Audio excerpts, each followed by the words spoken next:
It is the most powerful object in our sky, a blazing sphere of fire, light, and gravity, the engine of all life on Earth.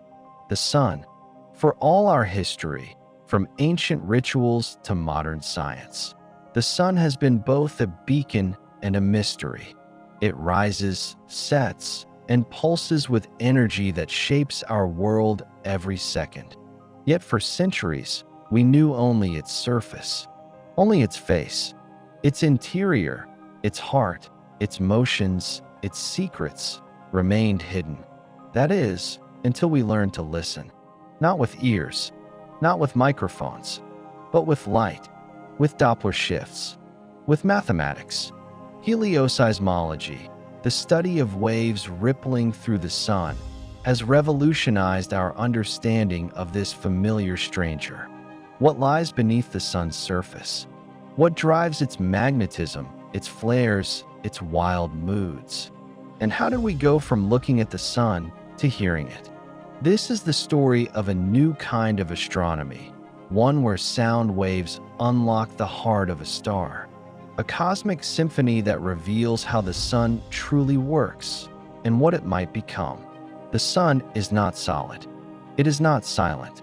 It is a roiling ocean of plasma, hydrogen, and helium in constant motion, churning with heat and pressure beyond anything we can imagine. At its core, nuclear fusion converts millions of tons of matter into energy every second. That energy travels outward, layer by layer, until it radiates into space as the light we see. But inside that process, in the collisions, the turbulence, the updrafts of boiling gas, there is another kind of energy. Sound. Not sound in the way we hear it on Earth. There's no air in space to carry pressure waves. But within the sun, these waves do travel, and they leave their imprint. The surface of the sun, the photosphere, moves subtly but constantly. It quivers, rising and falling by tiny amounts every few minutes. To the eye, it seems still. To a solar seismologist, it is a symphony. The key to unlocking the sun's interior wasn't a telescope. It was a shift in perspective. In the 1960s, astronomers began noticing periodic patterns in the light from the solar surface. Using spectroscopy, they detected tiny shifts in wavelength, evidence that parts of the surface were moving up and down. These were solar oscillations, low-frequency waves moving through the solar plasma, causing regions to bob like buoys in the sea. They weren't random. They had structure, regularity, predictability. By the 1980s, scientists began to catalog these oscillation modes. Some were P modes, pressure waves confined to the outer layers. Others, theorized but harder to detect, were G modes, gravity waves that plumbed the core. With instruments like the Global Oscillation Network Group, GONG, and SOHO's Michelson Doppler imager, helioseismology exploded into a full-blown science. Like seismologists decoding the Earth's crust, solar physicists began to reconstruct the sun's inner layers, not through sight, but through sound. What helioseismology revealed was astonishing. First, the outermost shell, the convection zone, a region where hot plasma rises and cooler gas sinks. This turbulent motion drives most of the waves we observe. It's also where sunspots and flares emerge, shaped by tangled magnetic fields. Beneath the convection zone lies the radiative zone, where energy travels slowly outward in the form of photons, bouncing for hundreds of thousands of years before reaching the surface.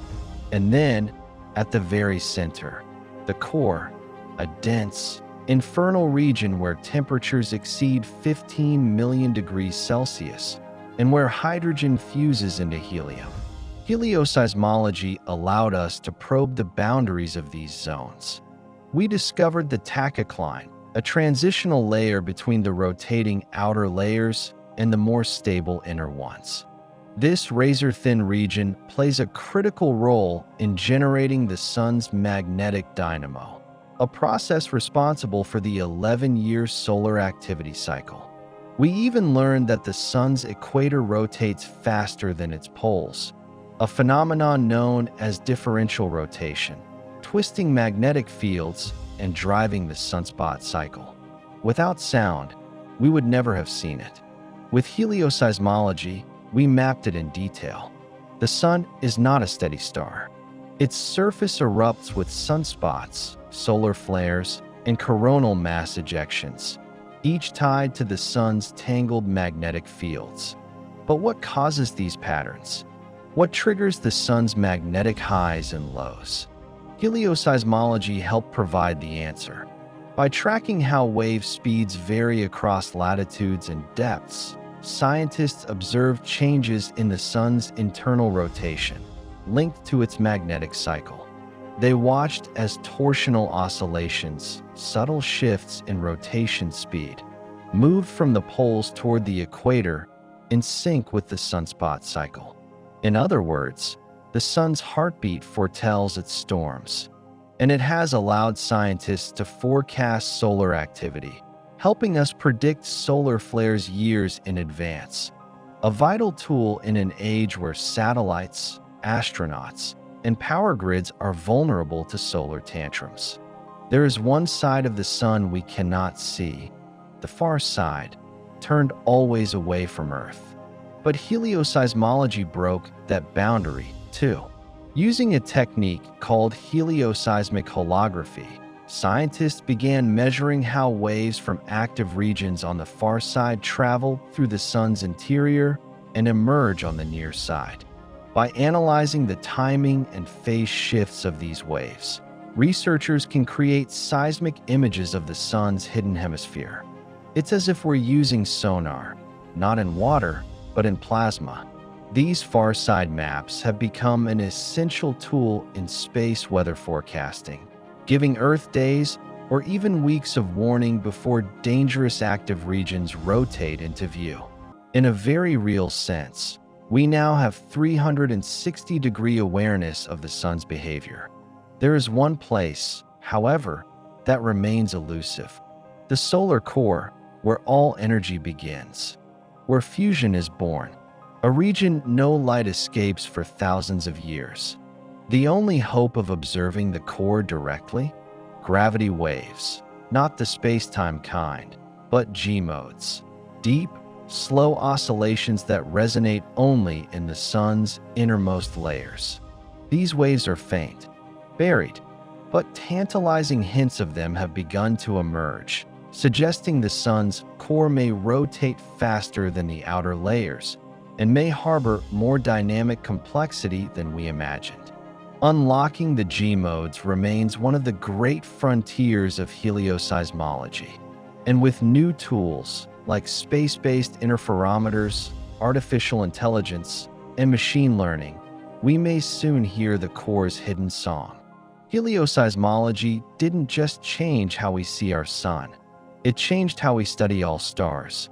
With telescopes like Kepler, TESS, and the upcoming Plato mission, we've begun using light curves, minute fluctuations in a star's brightness, to detect stellar oscillations.